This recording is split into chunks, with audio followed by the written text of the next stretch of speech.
How are you surviving your mind during this global pandemic? I know I normally talk about the skin flushing situation and other things that may impact our confidence. And a lot of what goes hand in hand with the skin flushing is what is going on with our mind, anxiety, things of that nature. And because we are living during a global pandemic, and for myself personally, this is 4.5 weeks now that we've been working from home, not really leaving our house at all, having groceries delivered, not having social interaction with people outside of our home. I wanted to share with you some things that I shared with my team the other day about just keeping ourselves centered and focused while we are in this current state of affairs. The number one thing that I had shared with my team, and I'm reading them from over here, is to get a gratitude notebook. I know it can seem really simple, but sometimes just having where you're jotting down what you're grateful for every morning is incredibly helpful to keep you centered and focused and keep that energy up. Just writing down, taking that time every morning or throughout your day just to write down a few things about what you're grateful for. The second thing is to create a schedule. I know everyone is saying this right now, but it is so true. It is something about the structure of a schedule that can help really keep you focused and just make you feel better about what you're doing throughout the day. I know for myself, we work Monday through Friday. We keep a pretty tight schedule Monday through Friday, and now I'm not rigid at all. I'm a little more flexible. We've got kids, we've got to do online schooling with them, we've got work, meetings, all the things, but keeping some sort of schedule from when I wake up, get ready, put my makeup on, do my hair, all of those things, so that what differentiates the week from the weekend, because on the weekend I'm more laid back and loose, not really much of a schedule going on, and I can feel the difference in the structure of the week and the freedom of the weekend. But if I put all that open free time in my week every single day, I'm gonna wind up miserable and lost and floating and feeling like I have no purpose or mission in life because I'm just over here floating away in a non-structured environment. Okay, the next thing is get up and get ready. I know some would disagree. They're loving every bit of not having to do their hair and makeup or whatever the case may be for you, but I am telling you, who does not feel better when they look better? So knowing that you've done that first act of self-care by getting up and taking a shower and doing your hair and doing your makeup, and if you're a guy, just getting up and just freshening up, making yourself feel better. Now, I normally, because I'm doing conference calls throughout the day, will have on a nice top, but your girl has on leggings. So I'm comfortable. Yesterday, I think it was yesterday, I had on shorts underneath my nice top. So I'm incredibly comfortable, but I'm also still dressed up and ready for the day. So get up and get ready. And that little act of self-care really takes you a long way.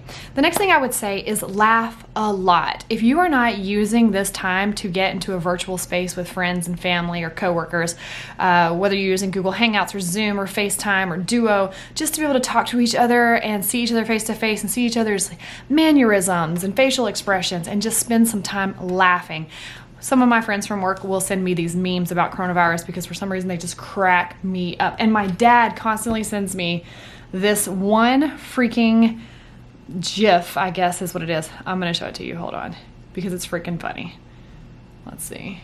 I mean, it cracks me up. Can you see this? What? It's just so funny. I don't know why, but it makes me laugh every time I get it. Next thing is workout. Move your body. Now, I'm not saying go out there and get a whole 6-week workout plan. If that's your jam, do it because that's awesome. But what I am saying is do something every day to move your body. My husband and I have been walking our driveway. We try to at least once a day for about 20 to 30 minutes, if not longer, because just getting up and moving your body. And when you're in these work from home situations, you sit on your butt for a long time, for a really long time. And I also keep this watch on. I have the Fitbit to kind of help me gauge where I am in my steps for the day. It lets me know if I have indeed been moving around or if I've not. And those walks really help get those steps up and just make you feel like you've moved your body a lot more. The other thing I would say with that is just doing some sort of movement, whether that's stretching. 10 minutes, people, that's all I'm saying. You could do more if you want, but if you just did 10 minutes of stretching, 10 minutes of some sort of light cardio workout, you can YouTube a beginner's HIIT workout, 10 minutes, 15 minutes, whatever you want, just to keep your body moving. moving is going to work wonders for you, I promise. And the next thing is just to breathe. I talk a lot on this channel about breathing and making sure that you are taking proper breaths, and just giving yourself that couple of minutes to download and breathe and feel all the feelings and think all those little thoughts in the moment, but just centering yourself back with your breath. Those are some of the tools, tips, tricks that I've been using during this time and that I've been sharing with my team to use, just so we don't lose sight of who we are and where we're at and get lost in the shuffle of the quarantine, stay-at-home thing. I mean, another thing that I'll add that I didn't have on my list is just guarding your mind.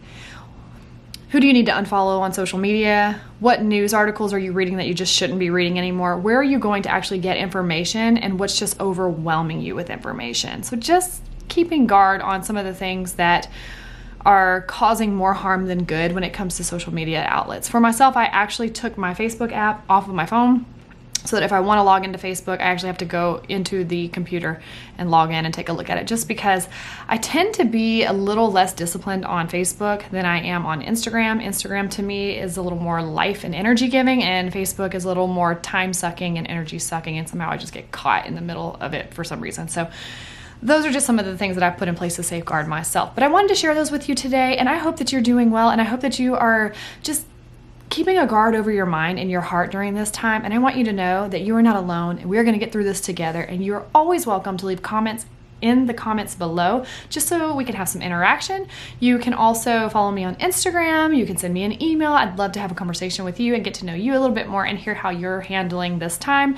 And if there are any tips, tricks, or tools, or any suggestions that you have, I would love for you to leave that in the comments below, just so we could get to know each other and hear what you have to say, because I'm sure you got a lot of good information as well. If you like this video, I'd love it if you would give it a thumbs up, because it helps the channel. It helps put the videos out there so that we can engage with more people just like us. And if you haven't, I would like it if you would subscribe if you want to, if you'd like to see more videos and hang out a little bit more in the future. I will see you in the next one. Bye.